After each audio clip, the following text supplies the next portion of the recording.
मर का तबलीगी जमात वाले को कुछ ना आख्या करो, इन्हें दी कदर इज्जत की। ये तुहाडा शऊर और तुहाडी टौर बनावन आमदन। असां मुसलमान हूँ, मुसलमान दी टौर इस्लाम नाल है, दीन नाल है। हिने को आवन दिता ये इलाके विच बेलौस, ना तुसां किनू खावण मंगदे, ना तुसां किनू सुम्मण मंगदे, ना तुसां किनू पानी मंगदे, ना तुसां किनू खर्चा मंगदे, सिर्फ टाइम मंगदे।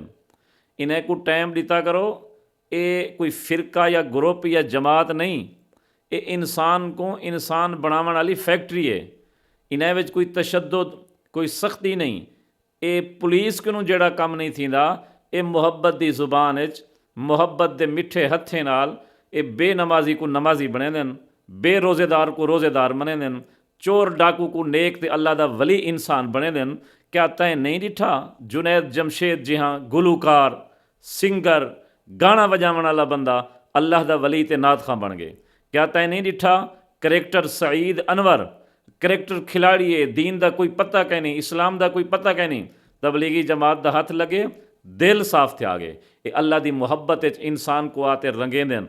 फतवे ही ना लाते कर, ये मसीत सुमदन, मसीत खमदन, मसीत सुमन भी जायज़ है।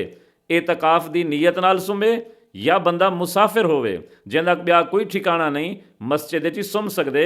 अगर पढ़ना होवी रद्दुल मुख्तार, शामी और दुरुल मुख्तार, ये किताबां पढ़ते देख गन, फतवे की किताबें लिखा खड़े ही वास्ते इन्हें दी कदर की कर।